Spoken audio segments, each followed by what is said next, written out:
parler, dans le cadre de notre vendredi thématique, de l'écologie et de l'économie. Est-ce que l'écologie, c'est forcément pas économique ou en fait pas du tout? Bonsoir Nicolas Hazard. Bonsoir. Vous publiez 30 actions pour relever le défi écologique. Votre livre s'appelle Happy End. C'est publié chez Flammarion. Alors d'abord, réponse à cette question du vendredi thématique d'Europe 1. Est-ce que l'écologie est forcément chère et antinomique avec l'économie? L'écologie est absolument pas antinomique avec l'économie, au contraire.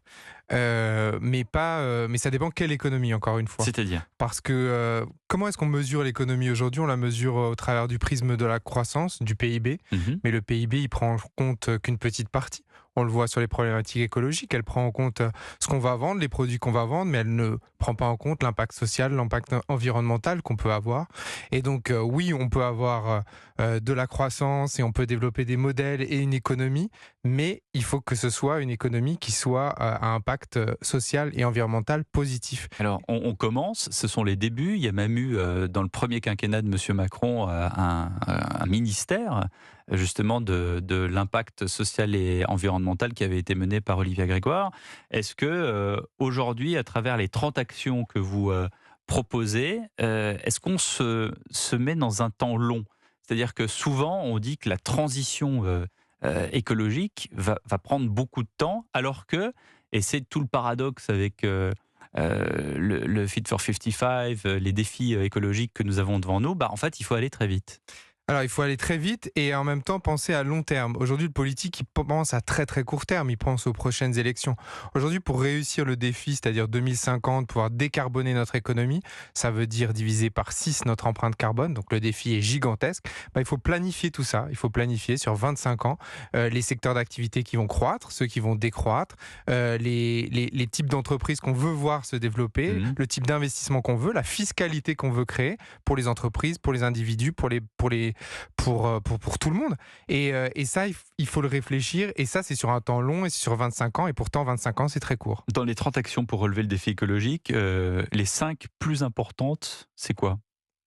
Alors, elles sont toutes bien évidemment Parce que je les ai importantes. lues, mais voilà ça, j'arrive pas à les mettre sur une étagère de 0 à 30. Moi, je pense que la première, c'est de se dire, en fait, il faut 35 milliards par an. Si on veut réussir la transition et la Oui, décarbonation de ouais. l'économie, pour pouvoir continuer à vivre, continuer à ce qu'on ait des boulots, continuer à ce qu'il y ait de la cohésion sociale, des services publics, etc., il faut 35 milliards par an. Et c'est pas moi qui le dis, c'est différentes études qui ont été créées, dont le dernier rapport notamment de Pisani qui est sorti là-dessus. 35 milliards par an, c'est de l'investissement qu'il faut pouvoir faire entre le public, le privé. Il faut que tout le monde puisse mettre la main à la pâte et à la poche pour pouvoir changer, transitionner, transformer notre économie, notre façon de produire, notre façon de consommer et être à la hauteur du défi Mais c'est climatique. c'est la question que j'allais vous poser. Pourquoi est-ce que vous pensez, pourquoi est-ce que ça ne va pas marcher? Vous savez très bien qu'à un moment donné, tout est une question de volonté, que ce soit de la volonté politique ou même, je dirais, une volonté des dirigeants. Bien sûr, parce qu'aujourd'hui, à qui profite le crime du statu quo? C'est la question qu'il faut se poser. À qui ça profite finalement qu'on reste au même niveau? Aujourd'hui, les grandes entreprises, elles se portent plutôt très très bien. On voit qu'elles continuent. Alors elles se ripollinent, il y a beaucoup d'entreprises qui se ripollinisent, qui mettent un peu une couche de verre pour dire regardez, on est vraiment durable, etc. Mais quand on regarde les chiffres, on voit que tout le monde bricole. Les pouvoirs publics bricolent, les entreprises et les grandes entreprises bricolent et on ne change pas de système. Et c'est vrai, parce que le système aujourd'hui, c'est un système où certains détiennent le capital des grandes entreprises et n'ont pas intérêt fondamentalement que ça change. Et donc pour ça, il faut vraiment transformer les choses. Et c'est vrai qu'il faut, Il y a beaucoup faut avoir de... une autre vision et une autre manière de faire. Je ne veux pas être désagréable, Nicolas Hazard, mais votre livre, il y en a plusieurs des comme ça en ce moment dans les rayonnages des librairies. Donc ça veut dire, un, que c'est une alerte, donc c'est positif, mais que deux, effectivement, c'est exactement ce qu'on vient de dire, même au niveau des pouvoirs publics, ça ne fonctionne pas. On avait le grand témoin de l'actualité de vendredi dernier, ici même sur Europe 1, c'était Bertrand Picard, Mhm. avec ses 1500 solutions, qui fait des kits de loi, en fait, prêtes à voter. C'est-à-dire qu'il n'y a plus qu'à prendre et à voter, et voilà, et ensuite les choses pourront s'améliorer. Et je lui demandais, mais pourquoi est-ce que à un moment donné, ça ne fonctionne pas? Et il me répondait, parce que, arrivé sur le bureau du ministre, Il dit entre faire ce que vous me proposez de faire et ne rien faire, je préfère ne rien faire. Exactement, c'est l'immobilisme qui en fait nous tue petit à petit Non, mais feu. on dit comme ça, c'est grave. Je sais Mais c'est pas. très grave, mais Faites c'est quelque très, très grave. chose. C'est Est-ce pour ça que oui, non, mais après, quelles sont les alternatives pour les gens quand ils nous écoutent? Qu'est-ce ouais, qu'ils ont comme ouais. alternative?